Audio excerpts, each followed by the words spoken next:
Hello students, welcome back to my channel math tutor. আশা করি তোমরা সকলে ভালো আছো।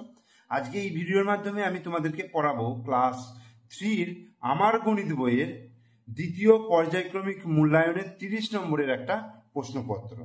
আগে দ্বিতীয় পর্যায়ক্রমিক মূল্যায়নের দুটো প্রশ্নপত্র করেছি, এটা হচ্ছে 3 নম্বর প্রশ্নপত্র। দেখো কি বলছে, একের দাগেটা বলছে সঠিক উত্তরটির নিচে দাগ দিতে বলেছে। সঠিক উত্তরটির নিচে টিক চিহ্ন দিতে বলেছে। তো কি আছে কয়েকটা, একটি পিঁপড়ের 6টি পা হলে 3টি পিঁপড়ের কটি পা হবে? 10টা, 15টা, 18টা পা হবে। তাহলে একটা পিঁপড়ের যদি 6টা পা হয় তাহলে 3টে পিঁপড়ের 6 গুণিত 3 অর্থাৎ 3 6 18টা, তাহলে 18টা পা হবে। 13কে 2 দিয়ে ভাগ করলে ভাগশেষ কত থাকবে? 0 থাকবে, 1 থাকবে, না 2 থাকবে? তাহলে 13কে আমি একবার 2 দিয়ে ভাগ করি যদি, তাহলে কত হবে? 6 দুগুণে 12, তাই না? 2 দিয়ে ভাগ করলে তাহলে 6 দুগুণে 12 হচ্ছে। তাহলে 13 থেকে 12 বিয়োগ করলে কত? 1 ভাগশেষ থাকছে, তাহলে 1। বিজোড় সংখ্যার সঙ্গে 1 যোগ করলে কি পাবো? বিজোড় সংখ্যা তুমি ধরো 3 যদি হয় বিজোড় সংখ্যা, তার সঙ্গে 1 যোগ করলে 4 পাচ্ছ। অথবা তুমি আরেকটা বিজোড় সংখ্যা 7 নিয়ে নিলে, 7-এর সঙ্গে যদি 1 যোগ করো তাহলে 8 হয়ে যাচ্ছে। তার মানে এগুলো সব জোড় সংখ্যা চলে আসছে। তাহলে বিজোড় সংখ্যার সঙ্গে 1 যোগ করলে কি পাবো? জোড় সংখ্যা পাবো। একটি ব্যাঙ 1 লাফে 7 ঘর যায়। একটি ব্যাঙ 1 লাফে 7 ঘর যায়, তাহলে 5 লাফে সে কত ঘর যাবে? তাহলে নিশ্চয়ই 5 লাফে 7 7 7 7 করে 5 বার হবে, অর্থাৎ 5 7-এ কত হবে? 35 ঘর। এই চিত্রটাকে কি বলা হয়? বর্গক্ষেত্র বলা হয়, যার 4টে বাহুর দৈর্ঘ্য সমান এবং প্রত্যেকটা কোণ 90 ডিগ্রি, তাকে বলবো বর্গক্ষেত্র।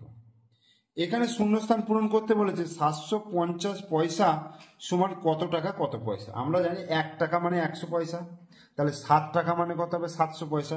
তাহলে এখানে 750 হয়েছে, তাহলে এখানে হবে 7 টাকা আর 50 পয়সা এক্সট্রা পড়ে থাকবে। তাহলে 7 টাকা 50 পয়সা হলে সেটা হচ্ছে 750 পয়সা। একটি ত্রিভুজের বাহুর সংখ্যা কটা? একটা ত্রিভুজ দেখতে হচ্ছে এরকম, তাহলে 1টা 2টো 3টে, তাহলে 3টে বাহু। দুটি জোড় সংখ্যার গুণফল সর্বদা কি হবে? দুটো জোড় সংখ্যা ধরো 2 আর 4 নিলাম, দুটো জোড় সংখ্যা, তাদের গুণ করো 4 দুগুণে 8, বা আরো অন্য যদি নিই, ধরো 10 নিলাম আর 12 নিলাম, তাহলে 12 আর 10 গুণ করে 12 10কে 120, এটাও জোড়। তাহলে দুটো জোড় সংখ্যার গুণফল সর্বদা কি হয়ে যাবে? জোড় সংখ্যা হয়ে যাবে। বোঝা গেল? এবার ড্যাশ ভাজিত 9 সমান 4, এখানে ভাগ 9 সমান 4, এই শূন্যস্থানটা কিভাবে বার করব? এই 4কে 9 দিয়ে গুণ করলে, অর্থাৎ বিপরীত জিনিস করলে আমি পেয়ে যাব। 4 9 36, 36কে এবার 9 দিয়ে ভাগ করো, তাহলে 4 চলে আসবে। 8টি 8-এর যোগফল কত হবে? 8 8 করে যদি 8 বার যোগ করো তাহলে 8 গুণিত 8, তার কারণ হচ্ছে যোগের সংক্ষিপ্ত রূপ হচ্ছে গুণ, তাই 8কে 8 দিয়ে গুণ করলে 28 64। বোঝা গেল? এবার 3-এর দাগের বিবৃতিটি সত্য না মিথ্যা লিখতে বলেছে। দুটি 1 টাকা সমান 100 পয়সা।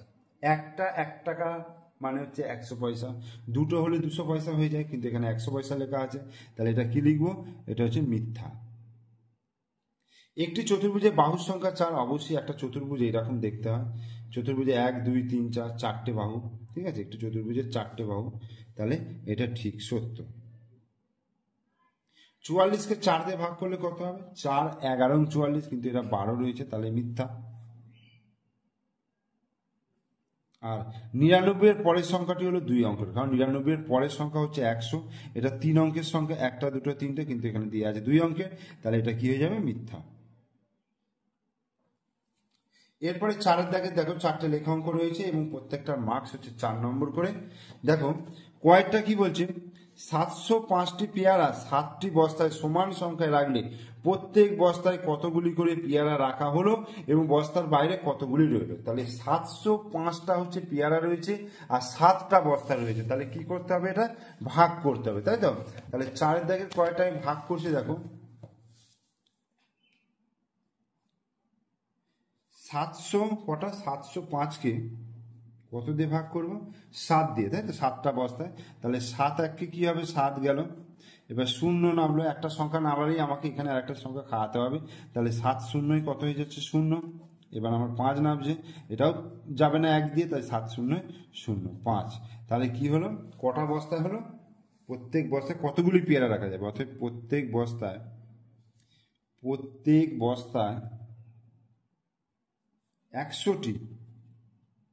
100টি করে পেয়ারা রাখা হলো,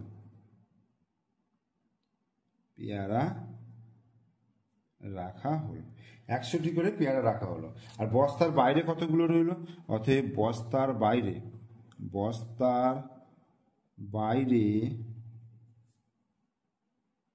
পেয়ারা রইল, বস্তার বাইরে পেয়ারা রইল কতগুলো? এই যে অবশেষ 5 পড়ে থাকছে, তাহলে কি লিখবো? 5টি।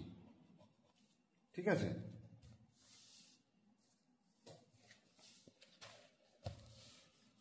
এরপরে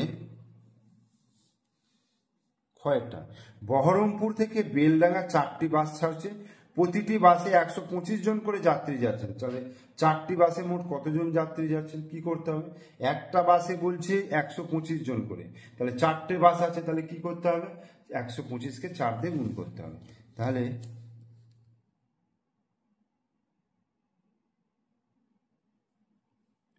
ক্ষয়ের অঙ্কটা দেখো, 125কে আমি কি করব? 4 দিয়ে গুণ করব।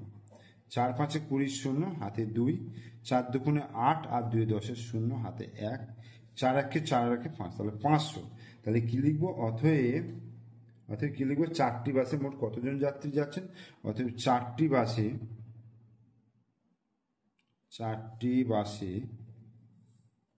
মোট 500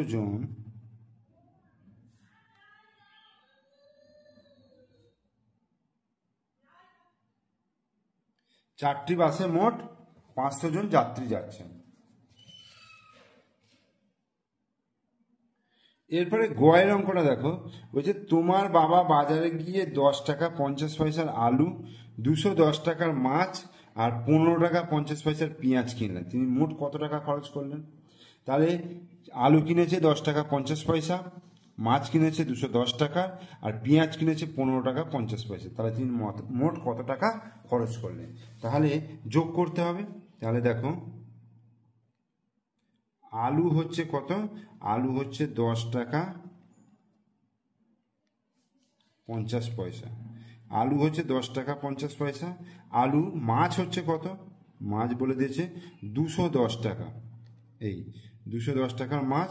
আর পেঁয়াজ কত বলেছে?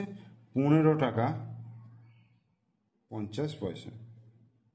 ঠিক আছে। তাহলে মোট, তাহলে আমি কি করব? 50, দেখো 50 50 কত হচ্ছে? যোগ করলে 100 পয়সা হয়ে যায়। আর এখানে দেখো 5, 1 আর 1 2 আর 1 3 হচ্ছে 2, 235 টাকা 100 পয়সা। এবার 100 পয়সা মানে কি জানি আমরা? 1 টাকা। তাহলে এটাকে লিখতে পারবো 235 1 36, 236 টাকা। তাহলে উত্তরটা কি লিখবো? অতএব তিনি মোট 236 টাকা খরচ করলেন। অ্যান্সার। ঘরেরটা দেখো কি বলছে, পুকুরের পাড় বাঁধানোর জন্য 7 জন মানুষকে কাজে লাগানো হয়েছে, প্রত্যেককে 135 টাকা করে দেওয়া হলো। পুকুরের পাড় বাঁধাতে মোট কত খরচ হলো? একজনকে 135 টাকা করে দেওয়া হয়েছে, আর মোট 7 জন আছে, তাহলে মোট কত খরচ হচ্ছে? 135কে 7 দিয়ে আমি গুণ করব। তাহলে 7 5 35, 5 হাতে 3, 3 7 21, 21 22 23 24 4, হাতে 2, 7 1 7 আর 2 8 9, 945 টাকা। তাহলে অতএব পুকুরের পাড় বাঁধাতে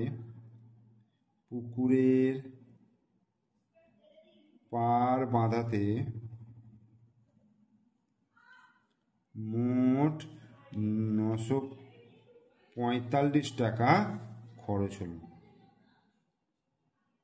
আচ্ছা।